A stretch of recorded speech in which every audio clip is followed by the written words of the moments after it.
बिस्मिल्लाहिर्रहमानिर्रहीम। अस्सलाम वालेकुम फ्रेंड्स, कैसे हैं आप लोग। उम्मीद करता हूँ कि सब अपनी अपनी जगह पे ठीक ठाक होंगे, खैरियत से होंगे।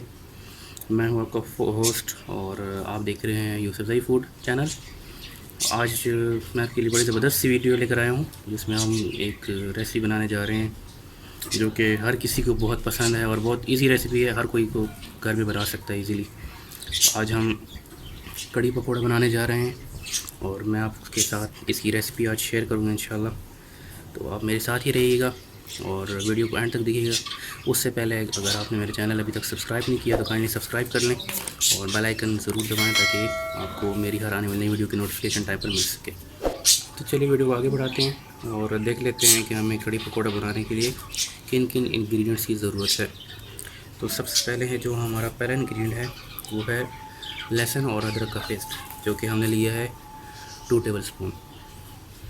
उसके बाद हमने लिया है टमाटर जो कि 2 अदद हैं और दरमियाने कटे हुए। साथ में हम लिए हैं हरी मिर्चें जो कि 2 अदद हमने लिए हैं बारीक कटी हुई। उसके बाद स्पाइसेस के आ जाते हैं मसालों के में। तो उसमें हमने नमक लिया है हस्बे ज़रूरत, सालन मसाला जो कि आम आप घर में यूज़ करते हैं सब लोग 1 टेबलस्पून, और ये साबुत मसाला है जिसमें मेथी वगैरह हम यूज़ करते हैं, ये भी आसानी से आप मिल जाता है बाज़ार में। तो 1 टेबलस्पून हम ये यूज़ करेंगे। साथ में 1 टेबलस्पून हम ज़ीरा इस्तेमाल करेंगे और 3 से 4 अदद या आप अपनी ज़रूरत के मुताबिक साबुत लाल मिर्चें इसमें डाल सकते हैं। उसके साथ हमने बेसन लिया है, ये तकरीबन 1 पाव है, आप अपनी ज़रूरत के मुताबिक ले सकते हैं। और दही लिया है हमने तकरीबन आधा किलो। तो सबसे पहले हम दही और बेसन को मिक्स कर लेंगे और उसको अच्छी तरह से फेंट लेंगे। तो चलिए पहले इसको मिक्स करते हैं। दही डाल लेंगे,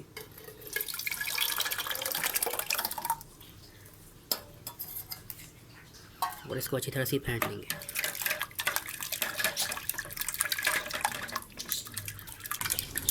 इसमें थोड़ा पानी शामिल कर लेंगे। पानी शामिल करते हैं, 1.5 से 2 गिलास पानी इसमें ऐड कर लें।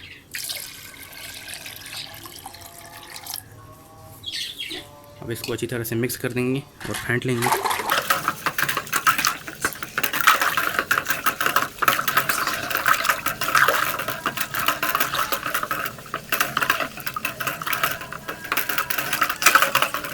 अब इसमें बेसन ऐड कर लेंगे।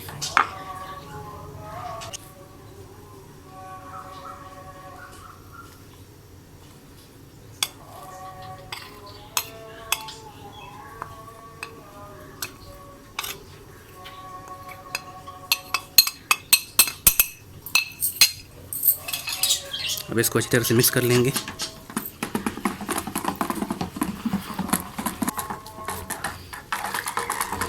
ये इसमें एक बात का ख्याल लाजमी रखना है कि बेसन को अच्छी तरह से मिक्स करना है इसमें, क्योंकि अक्सर इसमें सूखा बेसन गुठलियों की फॉर्म में इसमें रह जाता है तो वो फिर पकता नहीं है, तो उससे फिर इसका जो जायका है वो सही नहीं रहता।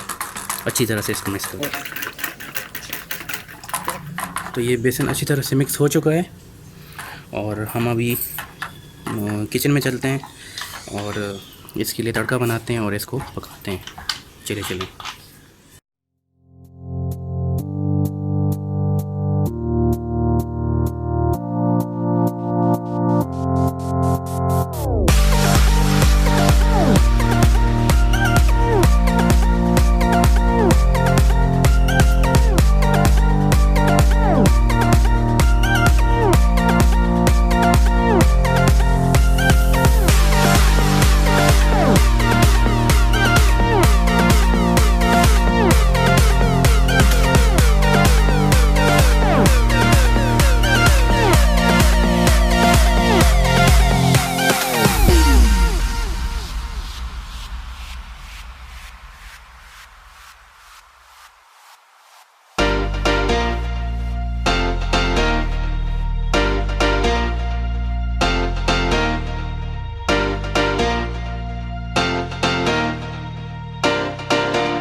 जैसा आपने देखा कड़ी हमारी तैयार हो चुकी है और अभी हमने पकौड़ों के लिए ये मिक्सचर तैयार कर लिया है। इसमें हमने सारी सब्जियां वगैरह सब कुछ मसाले और बेसन डालकर मिक्स कर लिया। तो आइए अभी इसको फ्राई करते हैं और फिर कड़ी में डाल देते हैं।